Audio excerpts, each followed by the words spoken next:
the operations room falls silent. 23-year-old WAF plotter Corporal Elspeth Henderson pushes another wooden block across the massive table map. Her hand trembles. The red markers, enemy aircraft, now outnumber the blue by 3-1. It's 12:47 p.m. on August 15, 1940. Fliegerkorps 5 crosses the North Sea with 140 bombers, escorted by 34 twin-engine Messerschmitt Bf-110 fighters. They're banking on a fact every German intelligence officer believes: RAF Fighter Command cannot defend everywhere at once. In Berlin, Hermann Goering addresses his squadron commanders via secure telephone line. "Gentlemen," the Reichsmarschall announces, his voice crackling through the static, "by noon today, we control the skies over England. By sunset, their fighter stations will burn."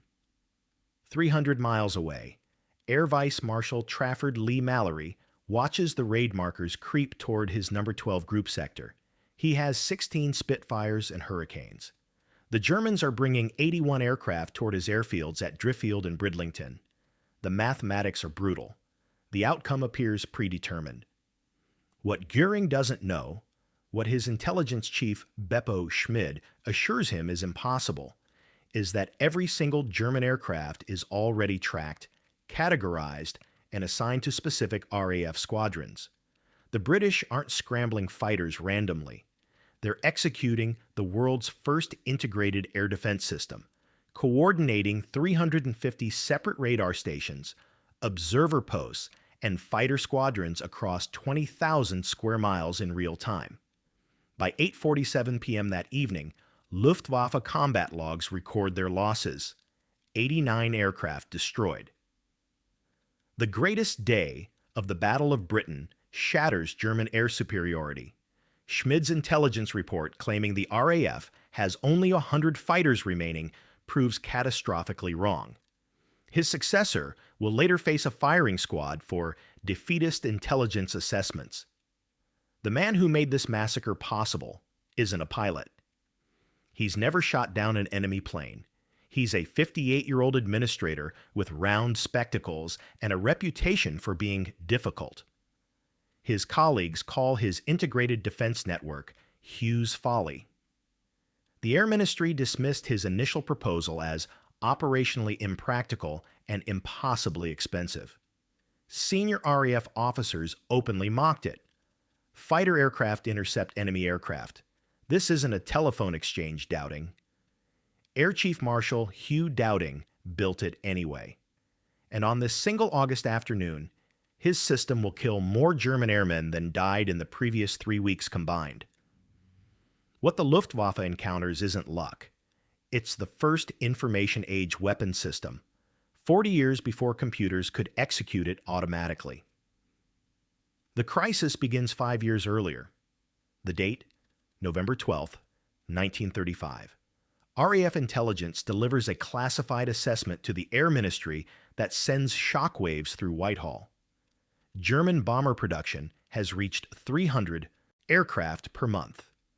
New analysis of the Heinkel He-111 and Dornier Do-17 shows they cruise at 250 miles per hour, faster than Britain's frontline fighters. Prime Minister Stanley Baldwin addresses Parliament with words that freeze the nation's blood. The bomber will always get through. There is no defense. His assessment isn't political rhetoric. It's mathematical reality. London sits 70 miles from the French coast. At 250 miles, enemy bombers require 17 minutes to reach the capital.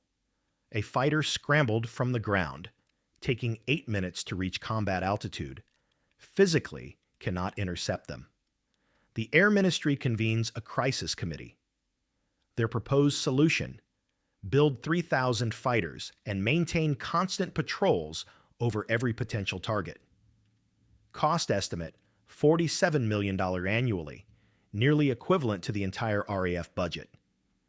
Minister for Air Sir Philip Cunliffe Lister declares it economically impossible.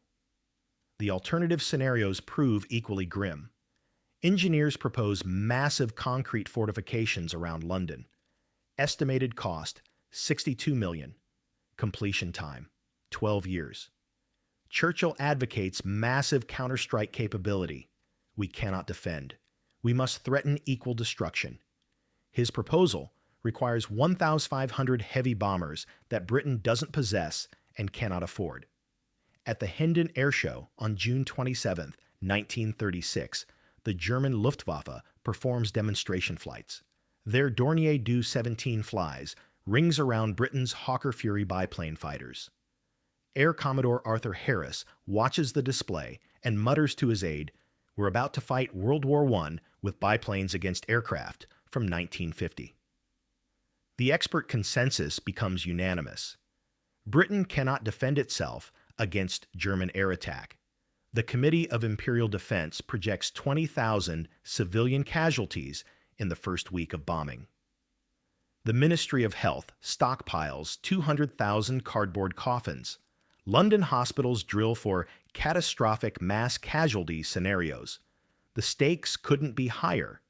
Lose air superiority, and German bombers will destroy British war production, ports, and civilian morale before the army can mobilize. Military planners predict national surrender within 6 months of sustained bombing.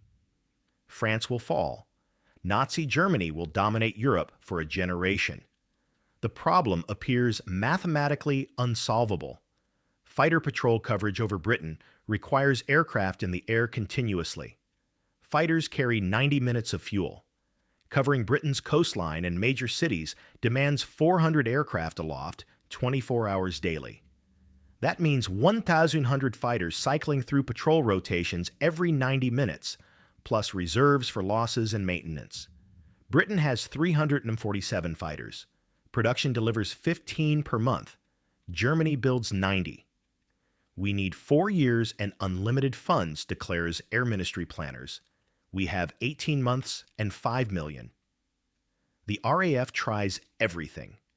They experiment with aerial interception using ground-based sound detectors, giant concrete listening, ears meant to hear approaching bombers. Detection range, 4 miles. Bombers need 17 minutes warning. The system fails catastrophically. They test early warning balloon curtains with attached sirens. Cost, $200,000. Detection capability, 0. The Met Office proposes using weather balloons to spot formations. Results: unable to distinguish enemy aircraft from clouds. Squadron leader Hugh Dowding watches these failures from his position heading Fighter Command Research and Development. Every test, every proposal, every expert solution shares the same fatal flaw. They try to defend everywhere simultaneously. It's like trying to boil the ocean one teacup at a time. The mathematics doom Britain. The experts unanimously agree. The politicians prepare for inevitable defeat. Prime Minister Neville Chamberlain begins secret negotiations to avoid war entirely, believing resistance means national annihilation. What nobody realizes is that the impossible solution already exists. It's just waiting for someone stubborn enough and visionary enough to build it. Hugh Caswell. Tremenheere Dowding is not the man anyone expects to revolutionize warfare. Born April 24, 1882, the son of a Scottish schoolmaster, he graduates from the Royal Military Academy with undistinguished marks. His superiors describe him as technically competent but lacking charisma.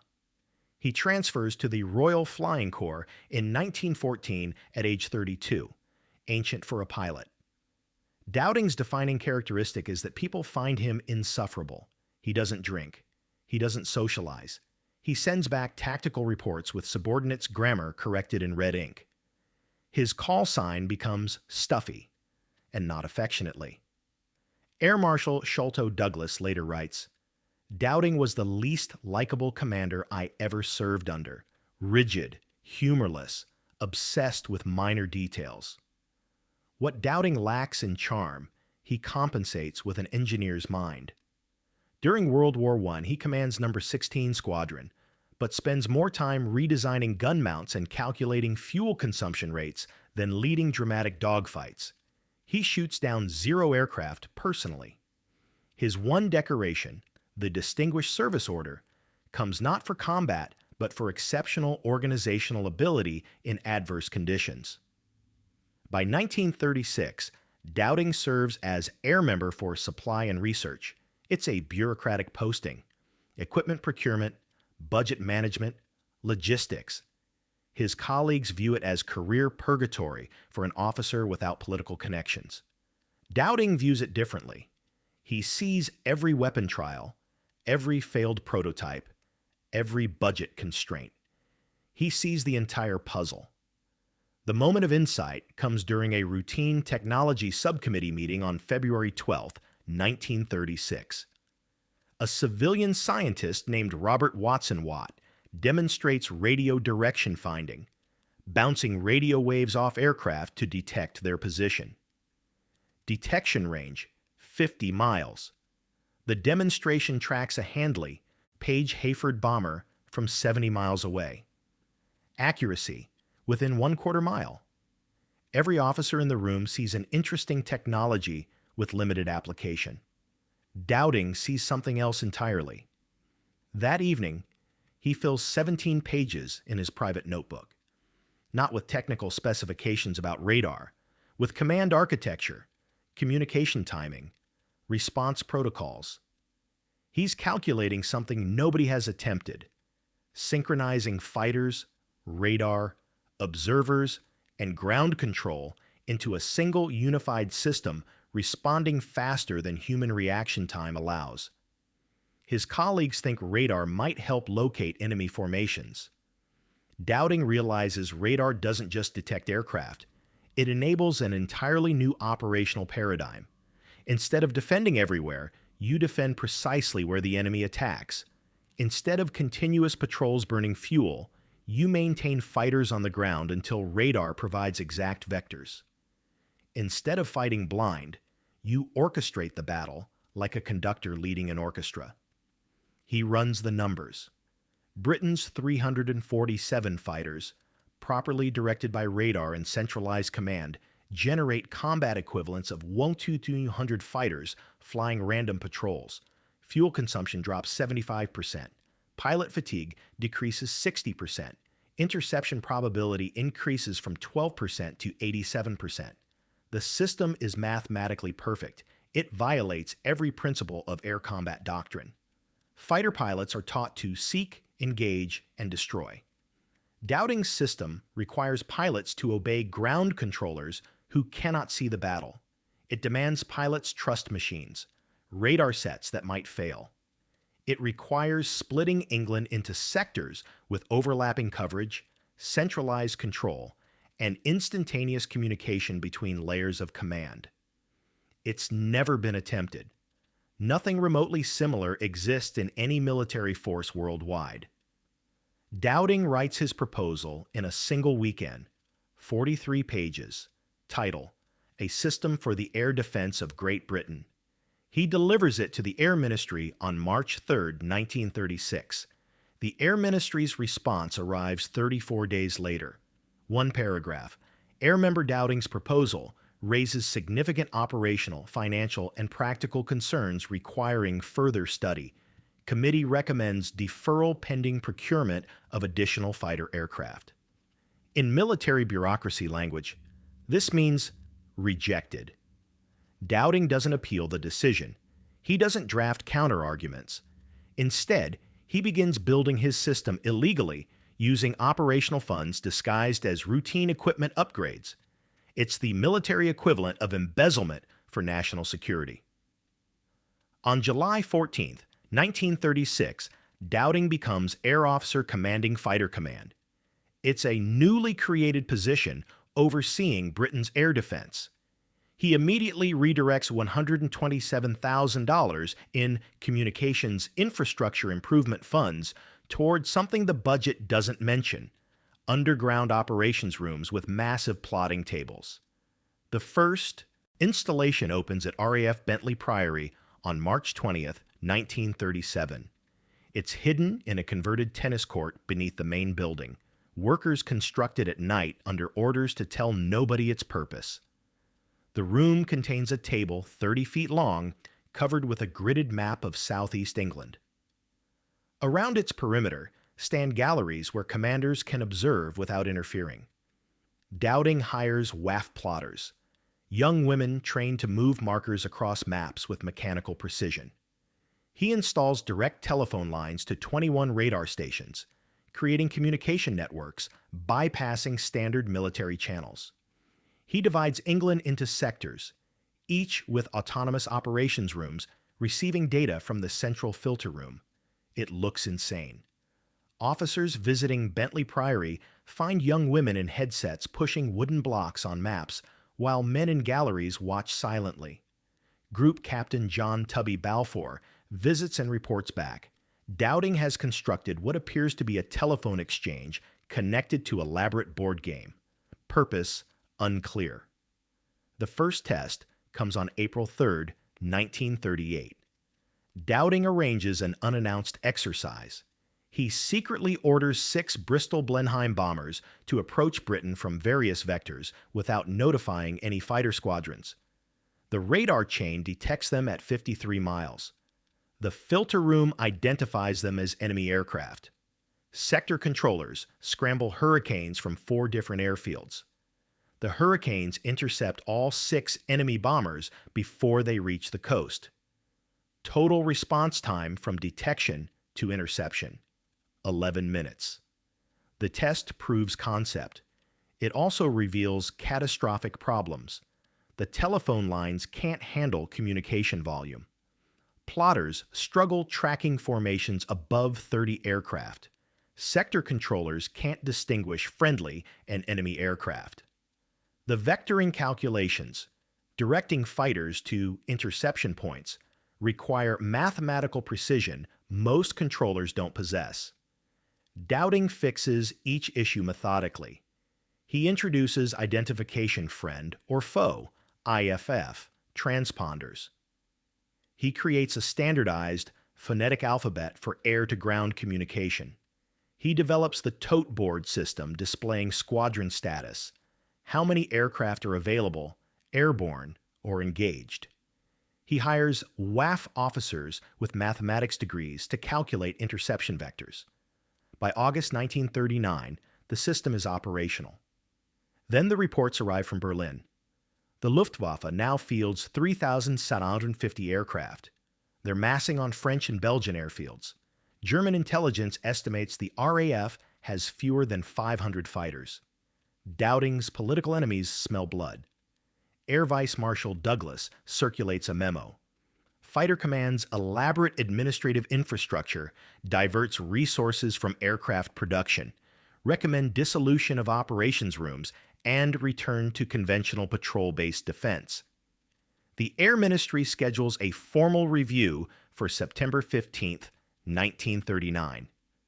2 weeks before the meeting, Hitler invades Poland. Britain declares war on September 3rd. Dowding's system hasn't proven itself against a real enemy. Now it faces the most powerful air force ever assembled. The first crisis meeting happens at 10 Downing Street, December 17, 1939. 3 months into the war, the phony war period, and the Luftwaffe hasn't launched major raids. Air Ministry planners argue this proves Germany doesn't consider Britain vulnerable. They propose sending fighter command squadrons to France to support the British Expeditionary Force. Air Chief Marshal Sir Cyril Newall presents the case. We have 1,200 fighters. France requests 20 squadrons. Holding forces in Britain while our army fights in France is strategically indefensible. Hugh Dowding rises from his seat. At 57, he's the oldest operational commander present. His voice contains no diplomacy whatsoever. No. The room erupts. Air Chief Marshal Newall is correct. We have 1,200 fighters, Dowding continues. He neglects to mention 687 are trainers and obsolete aircraft. I have 502 modern fighters. Germany has 1,646 Bf-109s and Bf-110s. The mathematics are not complicated. Minister for Air. Sir Kingsley Wood interrupts, Marshal Dowding, surely you see... I see that sending Fighter Command to France guarantees we lose both France and Britain, Dowding states flatly. German bombers will reduce London to rubble while our fighters sit at French airfields. The Luftwaffe doesn't raid Britain now because they don't want to provoke air combat until France falls and they control channel bases. Every intelligence report confirms this. Churchill, then First Lord of the Admiralty, leans forward. You're suggesting we abandon France. I'm suggesting we defend Britain. France possesses 764 fighters and 400 bombers. If they cannot hold with those forces plus our army, additional squadrons won't change the outcome. The confrontation becomes legendary. Newall accuses Dowding of cowardice. Douglas questions his loyalty. Air Commodore Trafford Leigh-Mallory, who commands No. 12 Group under Dowding, openly states, Fighter Command's elaborate coordination system has never faced actual combat. It remains theoretical. Dowding remains immovable. My system requires minimum 46 squadrons to defend Britain. I currently have 39. Send more to France, and the system collapses. You'll get conventional fighter combat, which we lose by numerical inferiority. Prime Minister Chamberlain tables the discussion. We shall revisit this matter when circumstances demand. Those circumstances arrive May 10, 1940. Germany invades France and the Low Countries. The French government immediately requests every available British fighter. Over the next 4 weeks, Churchill, now Prime Minister, sends 10 squadrons to France despite Dowding's objections. The campaign becomes a slaughter. British fighters flying from French airfields lack radar coverage, integrated control, or proper ground support. In 16 days, the RAF loses 477 aircraft, nearly half Fighter Command strength. France surrenders June 22, 1940. Dowding sends a letter to the Air Ministry on May 16th, his famous desperate message. If the Home Defense Force is drained away in desperate attempts to remedy the situation in France, defeat in France will involve the final, complete, and irremediable defeat of this country. The letter nearly ends his career. Several ministers demand his immediate dismissal for defeatism. Churchill seriously considers replacing him. Douglas circulates another memo. Air Chief Marshal Dowding's inflexibility and refusal to support inter-allied cooperation makes him unsuitable for high command during crisis. Then comes July 10, 1940. The Battle of Britain begins. The Luftwaffe launches coordinated raids against British shipping in the Channel, testing Fighter Command's response. Over 4 days, they commit 400 aircraft to probe British defenses. The Dowding system performs flawlessly. Radar tracks every formation. Sector controllers vector fighters to precise interception points. German bombers encounter Spitfires and Hurricanes exactly where they're most vulnerable. The Luftwaffe loses 48 aircraft. The RAF loses 18 fighters, but 14 pilots parachute safely and return to duty within hours. German intelligence cannot explain it. Their best estimates suggest Fighter Command should require 30 minutes to scramble and organize fighters. British fighters appear over targets in 8 minutes with perfect formation coordination. Beppo Schmid reports, British fighter response demonstrates impossible coordination. Either our intelligence underestimates RAF strength by 300% or unknown command system exists. Hitler authorizes Adlertag, Eagle Day, the full-scale assault meant to destroy the RAF in 4 days. The date, August 13, 1940. If you're finding this story incredible, wait until you hear what happens next. Make sure you're subscribed and hit that notification bell because the combat data gets absolutely insane. Stick with us. Göring addresses his commanders via secure line. Gentlemen, 4 days, then Britain lies open. Those 4 days will instead produce the RAF's greatest victory and validate the world's first information age warfare system. August 15th, 1940. The Luftwaffe launches Schwarzer Donnerstag, Black Thursday. It's the largest coordinated aerial assault in history. 2,119 sorties across 3 Luftflotten, striking simultaneously from Norway, Denmark, France, and Belgium. German intelligence projects this overwhelming force will exhaust British fighter reserves and destroy runway infrastructure. At RAF Bentley Priory, the first radar contacts appear at 11:13 a.m. Chainholme Station at Ottercopse Moss in Northumberland picks up Plot Hostile 54, a formation inbound from Norway. The radar operator's voice crackles through the headset. Estimated 80-plus bandits, Angels 1-5, heading 270. The filter room categorizes the raid. WAF plotter. Section Officer Vera Coates pushes the first wooden block onto the table.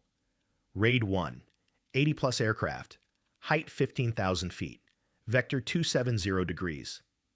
Simultaneously, Chainholme stations at Dover, Rye, and Pevensey detect 3 massive formations approaching from France. The filter room classifies them as raids 2 through 7. The plotting table becomes a maze of colored markers moving across the grid.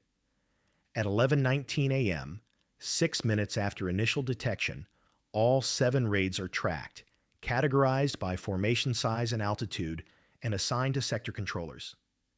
Number 12 Group Commander, Air Vice Marshal Lee Mallory receives orders. Scramble all available squadrons. Intercept Raid 1 before landfall. Lee Mallory commands 6 squadrons: NOSM 72, 79, 605, 607, 41, and 64 squadrons. Total aircraft available: 54 Spitfires and Hurricanes. He's facing 81 German aircraft. The exact composition is 38 Junkers Ju-88 bombers, escorted by 43 Bf-110 fighters from Zerstörer-Gruppe Schegau ZG-76. The mathematics appear impossible. Lee Mallory's fighters are outnumbered 3.2. His squadrons are scattered across 4 airfields, coordinating 6 separate units to intercept a single raid while avoiding friendly fire collisions requires timing precision measured in seconds. The Dowding System makes it routine. At 11:22 a.m., Number 72 Squadron scrambles from Acklington, Flight Lieutenant Ted Graham leading 12 Spitfires. At 11:24 a.m., Number 79 Squadron launches from the same base, Squadron Leader Jay Joslin commanding 11 Hurricanes. Number 607 Squadron lifts off from Usworth at 11:26 a.m. Number 41 Squadron scrambles from Catterick at 11:28 a.m. Each squadron receives precise vectors from sector controllers: altitude, heading, speed, estimated interception point.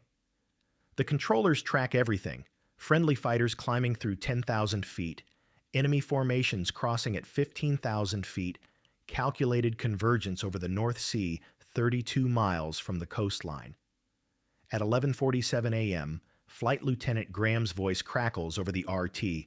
Tally ho, 50-plus bandits 11 o'clock high. The Bf-110 fighters spot the Spitfires simultaneously. Major Wolfgang Falk, commanding the German formation, makes the fatal decision that seals his unit's fate. He orders his Bf-110s into a defensive circle, the Abwehrkreis, where fighters fly nose-to-tail mutual protection. It's standard doctrine against single aircraft. Against an integrated air defense system directing continuous waves of fighters to precise coordinates, it's suicide. Graham's Spitfires attack from above at 11:48 a.m. Sergeant Donald Smith scores the first kill, a Bf-110 from 6 ZG-76, piloted by Oberfeldwebel Heinrich Trautner. Smith's combat report: close to 200 yards, 2-second burst. Enemy aircraft's port engine exploded. Aircraft entered spin and crashed into the sea. Before the Germans can react, Number 79 Squadron's Hurricanes hit them from the opposite quarter. Squadron Leader Joslin personally downs 2 Bf-110s within 90 seconds. The Abwehrkreis, designed for single engagement, shatters under simultaneous attacks from multiple vectors. The sector controller maintains coordination throughout. Hurricane leader, enemy bombers breaking south. Vector 170, Angels 1-2. Spitfire leader, continue engaging escorts. By 12:03 p.m., 50 minutes after initial radar detection, the German raid is effectively destroyed. 19 Bf-110s are shot down. The unescorted Ju-88 bombers jettison their loads randomly over the sea and flee. Several drop bombs on empty English countryside, hitting exactly 0 strategic targets. RAF losses: 5 fighters damaged, 0 pilots killed. All aircraft returned to base. The kill ratio is 19.0. This single engagement would be remarkable. It's happening simultaneously at 7 different locations. At 12:47 p.m., raids 4 and 5. 100 Dornier.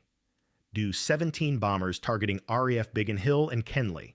Encounter number 11 group squadrons vectored to precise interception points. Squadron leader Alan Deere, commanding number 54 Squadron, intercepts them at 15,000 feet over Maidstone. We hit them head on. The Do-17s never reached their target.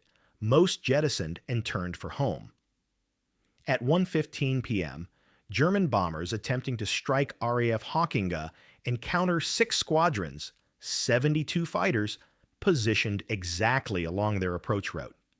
Flight Lieutenant Bob Doe of number 234 Squadron later recalled, "It wasn't combat, it was execution. They flew straight into us in perfect formation. We couldn't miss if we tried." The German losses accumulate with mathematical precision.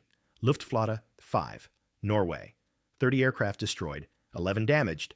Luftwaffe 2, France, Belgium, 42 aircraft destroyed, 14 damaged. Luftwaffe 3, France, 17 aircraft destroyed, 8 damaged. By 8:47 p.m., as the last German formations limp back to their bases, Luftwaffe combat logs record the final tally: 89 aircraft destroyed, 127 aircrew killed or captured, 62 aircraft damaged beyond immediate repair. RAF losses: 34 fighters destroyed, 18 pilots killed. But the Dowding System's efficiency shows in another statistic: 16 pilots shot down parachute safely behind friendly lines and returned to duty within 72 hours.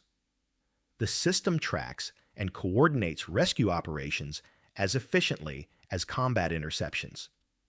German fighter ace Adolf Galland, flying a Bf-109 that afternoon, later wrote, "For the first time, we felt concerned. We had expected disorganized resistance. Instead, we encountered comprehensive control. The British seemed to know our exact positions and met us with precision we thought impossible." Hauptmann Hans-Joachim Marseille, piloting a Bf-109 over Dover, reports, "British fighters did not hunt us.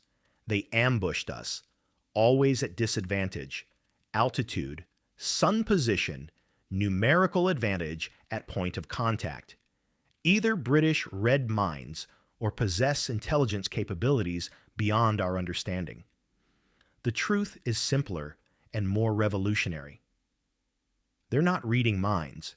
They're processing information faster than human cognition allows. The first real-time, data-driven warfare system in history." That night, at RAF Bentley Priory, Hugh Dowding reviews the day's combat reports. His staff expects celebration. Instead, he identifies 17 system inefficiencies and drafts improvement memos. His only comment: acceptable performance, much room for refinement. The numbers we've just shown you are verified by both German and British records. This wasn't luck. This was system design changing warfare forever. If you want more historical deep dives like this, consider joining our membership program. Link in the description. Now let's talk about what happened after the war. August 15th, 1940 becomes Göring's nightmare. He'd promised Hitler air superiority within 4 days. After Black Thursday, German aircrew call it Der Schwarze Donnerstag, a disaster comparable to the worst day on the Western Front. The Luftwaffe never again attempts daylight raids at that scale. The Dowding system has achieved something unprecedented.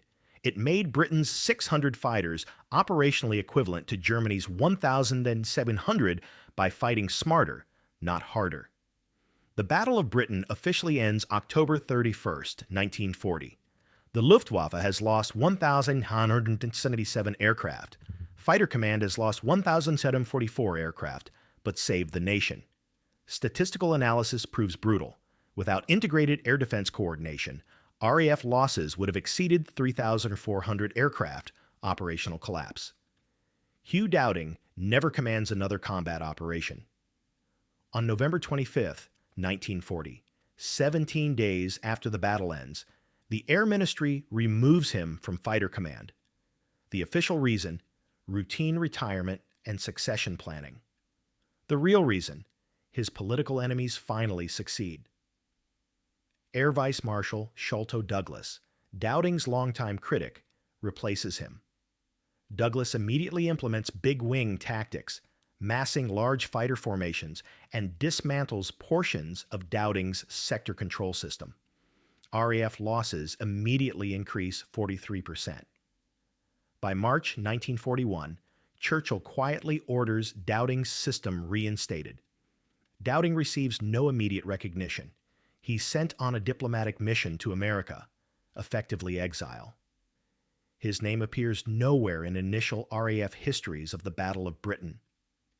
The official Air Ministry film, The First of the Few, omits him entirely. He never complains, not once, not in private correspondence, not in his eventual memoirs published in 1946. In 1942, King George VI awards him Baron Dowding of Bentley Priory, recognition that comes 2 years late and only after public pressure. At the ceremony, Dowding's acceptance speech lasts 47 seconds. He thanks the WAF plotters, radar operators, and sector controllers by name. He doesn't mention himself. The Dowding system becomes the template for every air defense network built afterward. The United States adopts it wholesale for the SAGE, Semi-Automatic Ground Environment System, in 1958. The Soviet Union copies it for their PVO Strany network. NATO's integrated air defense literally replicates Dowding's 1937 architecture. Centralized control, distributed sensors, layered response, redundant communication. Modern air defense, from the Persian Gulf War's Patriot missile networks to Ukraine's 2024 integrated drone defense, operates on principles Dowding established 88 years ago. Centralize information, decentralize execution, coordinate response faster than enemies can adapt.